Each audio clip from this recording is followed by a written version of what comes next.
예, 안녕하세요. 저희는 그 사이버 사찰 금지법 입법 청원을 오늘 하게 돼서 오늘 모이게 된 인권 시민단체들 그리고 시민들입니다. 원래 오늘 입법 청원은 새정치민주연합 전해철 의원님께서 청원 소개를 해주시기로 했는데 기자님들 아시다시피 급한 수술을 받으시고 지금 요양 중이셔서 참석을 못하셨습니다. 대신에 저희가 그 예정된 기자회견은 그대로 진행하도록 하겠습니다. 저는 사이버 사찰 긴급행동에서 집행위원장을 맡고 있는 장여경이라고 합니다. 오늘 그 기자회견에 이르게 된 계기는 여러분 아시다시피 지난해 있었던 사이버 망명 그리고 카카오톡 압수수색 그런 논란 끝에 시민사회가 입법적 대안을 마련하기 위해서 노력을 해왔고 그 결과를 오늘 국회에 입법 청원을 하게 됐습니다. 자세한 말씀은 여기 모이신 또 입법 청원인들 그리고 전문가 여러 선생님들 말씀으로 직접 듣도록 하겠습니다.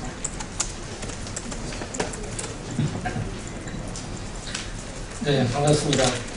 작년 10월 1일에 사이버 사찰 피해 사실을 폭로하는 기자회견을 열고 우리 국민들에게 사이버 사찰의 실태를 알렸던 전 노동당 부대표 정진우라고 합니다. 우리 기자님들께서는 아직 사이버 사찰 금지법이라는 그 이름이 조금 생소하실 것 같습니다. 작년 9월의 상황부터 지금까지 이 사이버 사찰 금지법 입법 청원을 하게 된 그 배경과 함께 참여한 그 사람들의 입법 취지를 잠시 소개 말씀드리도록 하겠습니다.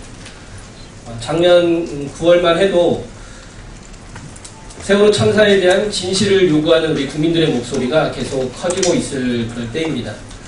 당시에 박근혜 대통령은 자신의 7시간 행적을 묻는 국민들의 목소리에 대해서 불편한 심기를 내비치기도 했고요. 외신 기자 한 명은 또 입건까지 되는 상황이 있었습니다. 검찰은 바로 민간 기업까지 참여하는 관계기관 대책 회의를 열고 사이버 사찰, 사이버 검열 문제에 대해서 적극 대응하겠다라는 그런 또 발표를 하게 됐습니다. 이에 많은 국민들이 우려를 하게 되었습니다. 국민들의 말과 글까지 통제하려는 것 아니냐, 진실을 감추려는 것 아니냐 이런 항의가 빗발치고 이른바 그 외국계 메신저로 망명을 시도하는 그런 사이버 망명이라는 그런 사태까지도 빚어지기도 했습니다.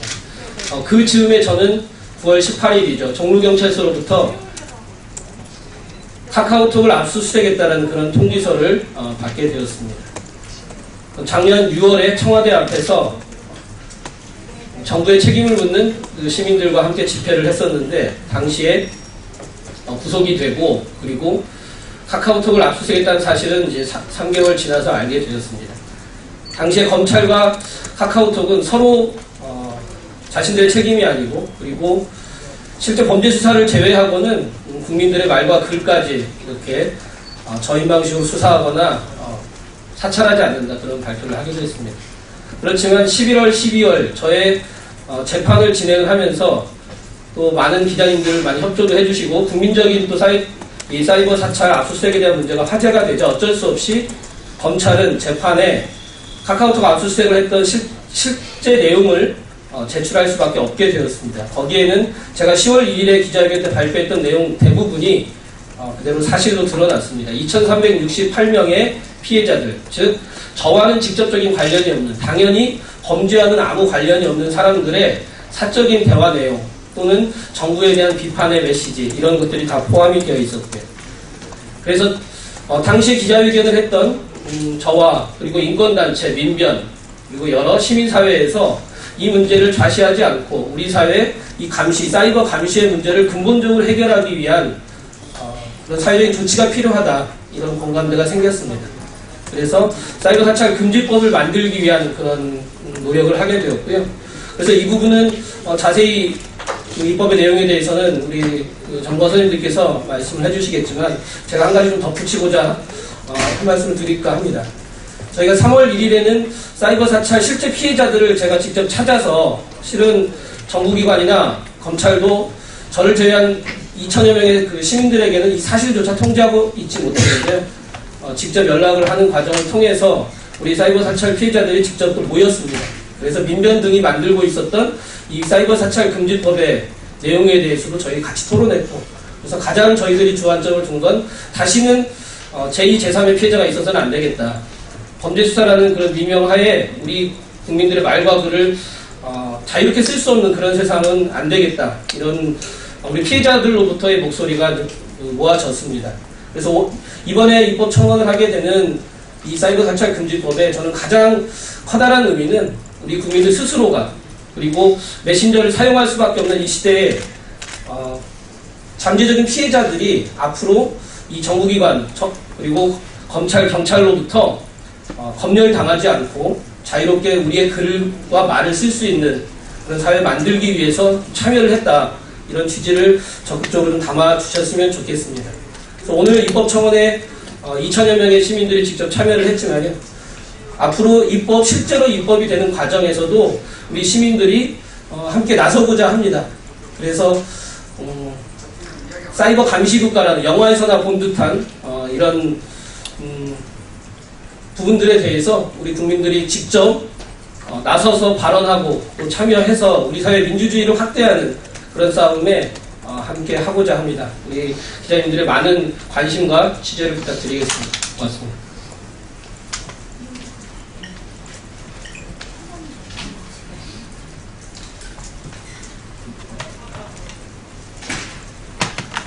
네, 저는 청원인 2,910명, 시민 2,910명을 대표해서 이렇게 청원을 하기에 이르렀습니다.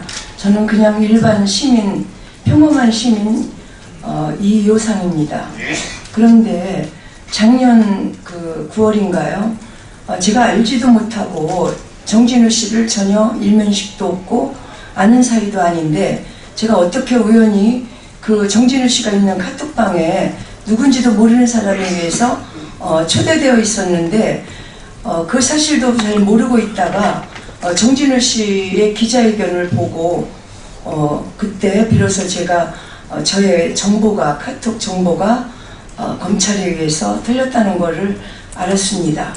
그 당시 얼마나 깜짝 놀랐던지, 저는 그 카톡방에 누군가 초대되었는지도 모르고 발언한 적도 없고, 그런 사실에서 저희 정보가 공개되고 또 수많은 시민들의 정보가 공개되었더군요.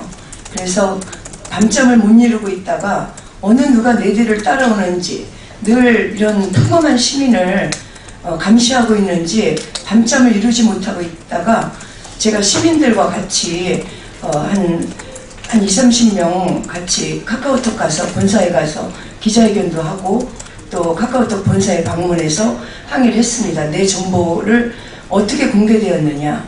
카카오톡 측에서는 자기네들 일단 보낸 이상 알 수 없다고 그랬고요. 그래서 다시 검찰로 갔습니다. 검찰 앞에서 시민들이 기자회견을 하고 내 정보를 어떻게 털렸는지 정보 공개 청구까지 했는데, 지금까지도 검찰은 6개월이 넘도록 아무 대답을 해주지 않고 있습니다. 이렇게 평범한 시민의 정보를 다 털어가고도 또 나의 정보가 어떻게 공개되었는지 저희가 공개 청구를 했음에도 불구하고 이렇게 아무 답이 없이 이렇게 알려주지 않고 있습니다. 지금 이 나라가 어떤 시대인지 모르겠습니다.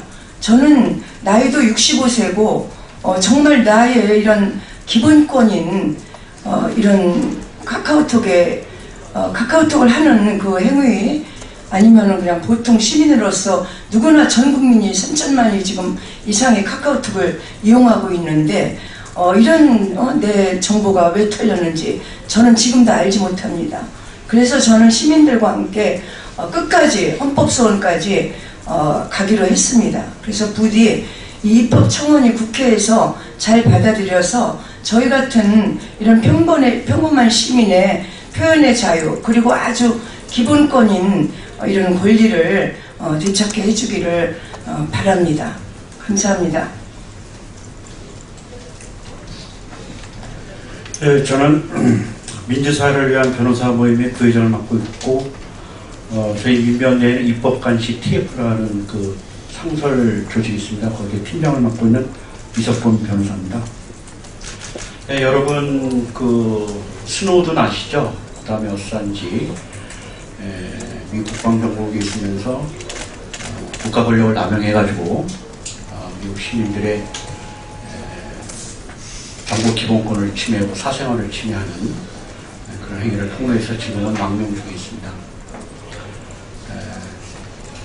이번 사이버 사찰 금지법이 왜 필요한가라는 부분에 있어서는 지금 범세기적으로 각국의 정보기관이 국가안보 또 내지는 일반 형사 소추기관들의 범죄수사, 이를테면 국제테러 라는 명목하에 지금 21세기에 우리 민주 시민들의 자유와 정보에 대한 기본권이 무참히 침해당하고 있는 현실이 있어서 저희 시민사회단체에서도 우리가 헌법이 보장하고 있는 행복주권, 그 다음에 행복을 추구하기 위해서 가장 전제하는 사생활의 비밀을 보장받을 권리, 그 다음에 구체적인 헌법상의 기본권인 표현의 자유, 그 다음에 통신 비밀의 자유, 그 다음에 언론, 그리고 사상의 자유 등이 국가 권력으로부터의 침해로부터 저희가 수호하기 위해서 오늘 이 자리에 섰습니다. 언론에 계신 여러분들, 개인 기자분들도 요즘 본인들의 정보가 자기의 자유로운 동의 없이 침해되는 상황을 아마 경험하실 겁니다. 그런 부분에서 항상 국가 권력, 특히 정보 수사기관들은 자기네 권력을 남용하려는 경향성을 가지고 있습니다. 이러한 국가 권력의 침해 행위에 대해서 저희 시민들이 스스로 나서지 않으면 안 되기 때문에 사이버 사찰 금지법의 입법 청원을 하게 됐습니다. 앞으로 언론에 계신 분들, 우리 사회의 민주주의를 수호하기 위해서 특히 언론에 계신 분들의 노력이 각별하다고 저희 시민들은 요구합니다. 부디 사이버 사찰 금지법에 대한 입법 청원에 많은 관심을 가져주시고 광범위하게 언론에 보도를 해주셔가지고 언론의 자유와 더불어 우리 시민들이 마음껏 정보 자유를 누릴 수 있는 그런 사회를 만들어 주시기를 부탁드립니다. 감사합니다. 네, 저는 서강대학교 법학전문대학원의 이호준 교수입니다. 지난 10월부터 학계와 또 변호사분들 또 시민사회단체의 많은 활동가분들이 함께 모여서 정말 수많은 회의를 거쳐서 이 사이버 사찰 금지법에 관한 논의들을 진행해 왔고, 그 결실로 우리가 사이버 사찰 금지법 법안을 이제 만들어서 전해진 의원실을 통해서 입법 청원을 하기까지 이르게 됐습니다. 그 주요 내용에 대해서 간단하게 말씀드리겠습니다. 현재 이 통신비밀보호법이 있죠. 이 통신비밀보호법은 말은 보호라고 되어 있지만 사실은 내용을 들여다보면 국민의 통신 비밀에 대해서 국가 권력이 거의 무제한적으로 마음만 먹으면 마음대로 그 내용들을 침해할 수 있는 이제 그런 굉장히 허술한 법으로 되어 있고, 또 이런 법의 내용들이 결국은 SNS에 대한 사찰, 또 감청, 또 통신사실 확인 자료의 폭넓은 어떤 국가기관이 폭넓게 그것을 수집해가는 현상, 이런 것들이 전부 다 이런 엄격하지 못한 법의 요건 때문에 발생하는 것으로 보입니다. 그래서 우리는 이 통신비밀보호법을 전면 개정하면서 이 법의 취지를 사이버 사찰을 매우 엄격한 요건으로 한정해서 꼭 필요한 범위에서만 국민들의 기본권 제한이 허용될 수 있도록 좀 엄격하게 통제하면서 통신비밀의 자유, 또 사생활의 자유, 더 나아가서 표현의 자유가 좀 신장될 수 있는 그런 실질적인 법안이 될 수 있도록 하는 내용을 담아봤습니다. 간단하게 말씀을 드리면 감청 관련해서는요, 기존의 이제 감청에 대해서 범인의 체포나 증거 수집이 어려운 경우라고 되어 있었습니다만, 이것을 조금 더 요건을 강화시켰고, 그리고 내사 단계에서도 감청이 가능하도록 되어 있는 게 사실 굉장히 심각한 문제였습니다. 그래서 우리가 입법 청원하는 사이버 사찰 금지법에서는 내사 단계에서는 감청을 불가능하게 하고, 범죄 혐의가 분명해서 이제 수사 단계에 들어갔을 때 피의자를 대상으로 해서만 이 감청이 가능하도록 좀 엄격히 한정을 했고요. 또 감청 허가서로 되어 있는 것을 영장으로 규정해서 영장 소명을 보다 엄격하게 하도록 했고, 또 이 감청의 기간을 현행 2개월로 되어 있는 것을 또 한 달로 좀 축소하는 그런 내용도 담고 있습니다. 더불어서 국가 안보를 위한 통신 제한 조치가 요건이 매우 불명확하고 남용의 여지가 매우 크기 때문에 이것은 저희들은 위헌이라고 판단하고 있습니다. 이 규정을 삭제하는 것으로 했고요. 긴급통신 제한 조치에 대해서도 반드시 사후영장을 발부받도록 해서 법원의 통제를 강화하는 방향으로 했습니다. 그리고 통신 제한 조치가 있을 때에 현재 그 통지 제도가 매우 무력한 상태에 있죠. 사실상 그 수사가 다 마무리가 된 이후에 통지가 이루어지기 때문에 실제 감청이 있을 때로부터 통지까지의 기간은 뭐 몇 년이 걸릴 수도 있고, 심지어 검찰이 이 수사를 종결하지 않고 계속 수사 중이다라고 하게 되면은 영구히 극단적인 얘기지만 영구히 통지를 받지 못하는 경우도 발생할 수 있습니다. 근데 이런 폐단을 시정하기 위해서 감청이 있을 때 통지 시점을 종료 후에 원칙적으로 30일 이내에 하도록 하는 좀 엄격한 요건도 마련해 봤습니다. 정진우 부대표 사건에서처럼 SNS에 대한 압수수색이 많이 문제가 됩니다. 이제 기존에 이 SNS에 대한 압수수색은 형사소송법의 일반 압수수색 규정에 의하게 되는데, 이제 워낙 이 규정이 일반적인 사람이 오프라인상의 물건을 전제로 한 압수수색 규정이다 보니까 사이버상의 압수수색에 적용하는데 여러 가지 난점들이 있었습니다. 그래서 우리가 이제 사이버사찰금지법에서는 전기통신에 대한 이제 SNS 등에 대한 압수수색 규정을 신설해서 엄격한 통제를 하도록 했고요. 무엇보다 그 압수수색의 과정에서 그 피해자의 집행 참여권을 보장하고 의견 개진권도 보장하도록 하고, 또 압수수색이 이루어진 경우에 모든 관련 당사자들에게 역시 30일 이내에 즉시 통지하도록 하는 제도도 포함하도록 했습니다.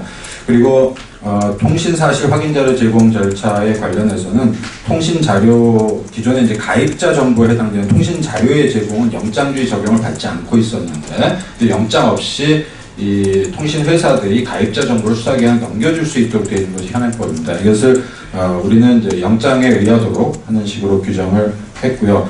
또 통신사실 확인 자료 중에서 많이 문제가 되는 것이 이제 소위 기지국 수사, 또 실시간 위치 추적과 같은 것들입니다. 이것은 사실상 이 감청에 준하는 것으로 봐야 할 필요가 있기 때문에 통신사실 확인 자료 제공에 대해서는 이제 압수수색 영장주의에 의하도록 하면서 동시에 이 위치 정보 그리고 기지국 수사에 대해서는 보다 엄격한 요건을 둬서 꼭 필요한 경우가 아니면은 이런 기지국 수사나 실시간 위치 추적을 할 수 없도록 하는 이런 식의 그 통제 방안도 마련해봤습니다. 아울러 마지막으로는 이제 이런 그 전기통신에 대한 여러 가지 그 감청이나 압수수색에 대해서 국회의 통제를 강화하고 국민들의 알 권리를 보장하기 위해서 매 분기별로 이제 관련 그 통계 자료라든지 관련 보고서의 내용을 모든 국민들에게 공개하도록 의무화하는 규정도 집어넣었습니다.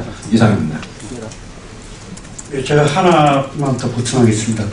여러분, 우리나라 헌법 제12조에 보면 영장주의를 채택하고 있습니다. 이를테면은 국민의 어떤 자유와 권리를 제한하는 경우에 법률로 제한해서 통신비밀보호법이 있는데, 현재의 통신비밀보호법이 상당히 광범위하게 아까 말씀드린 것처럼 국민의 통신의 어떤 기본권이라든지 이런 거를 침해하고 있기 때문에 이번 개정안에서는 입법 청원을 하는 자리에서는 영장주의를 실질적으로 보장하는 데 그 의미가 있다고 봅니다. 저희가 이 영장주의를 왜 실질적으로 보장돼야 되는 그런 부분은 2011년 5월 26일 대법원에서 2009년도에 실시됐던 전교조 압수수색에 대해서 대한민국의 헌법이 보장하는 압수수색에 관한 영장주의가 어떻게 좀 절차적으로 준수돼야 되는가라는 결정을 내린 적이 있습니다. 그 부분을 참고해 주시기 바랍니다. 그래서 자료에 육적이 나와 있습니다. 예, 감사합니다. 예, 언론개혁시민연대 전규찬 대표입니다. 기자회견문 요약해서 발표를 하겠습니다. 상세 내용은 참조를 부탁드리겠습니다. 사이버 사찰을 금지하기 위한 입법을 청원합니다. 오늘 우리의 정보인권은 큰 위기에 처해 있습니다. 피사실과 무관한 사생활이 마구잡이로 제공되고 사회운동 탄압에도 악용되고 있습니다. 그래서 많은 국민들은 사이버 망병으로 이에 저항하고 있습니다. 인터넷과 모바일 환경이 확산되면서 이제 모두가 사이버 감시 문제를 민감한 현안으로 받아들이고 있습니다. 그러나 현행 법 제도는 정부 수사기관의 필요에 따라 전기통신에 대해 광범위한 사찰과 정보 수집을 허용하고 있습니다. 시민들이 일상생활을 영위하는 사이버 공간에서 국가 감시를 견제하고 정보 인권을 보장할 수 있도록 통신비밀보호법을 개정할 필요가 있습니다. 그래야 오늘 우리는 이러한 내용으로 사이버 사찰 금지법을 입법 청원하고자 합니다. 사이버 사찰에 대한 국민적 관심으로 2주 남짓 기간 동안 무려 3,000여 명의 시민들이 온라인과 거리에서 입법 청원인으로 참여해 주신 결과입니다. 국민들이 세월호 참사에 책임을 요구하는 목소리를 국가는 권력으로 탄압하고 감시하고 있습니다. 이제는 진실을 짓밟는 권력에 맞서 우리가 민주주의와 인권을 새로이 세워야 할 때입니다. 우리의 정보인권과 통신 비밀을 보호하기 위해 사이버 사찰 금지법 제정을 발의하고 그것이 이루어질 때까지 우리 모두가 함께 행동할 것입니다. 많은 지지와 성원 부탁드리겠습니다. 2015년 4월 20일 사이버 사찰 금지법 입법 청원인 1동. 네, 기자회견 마치겠습니다. 감사합니다.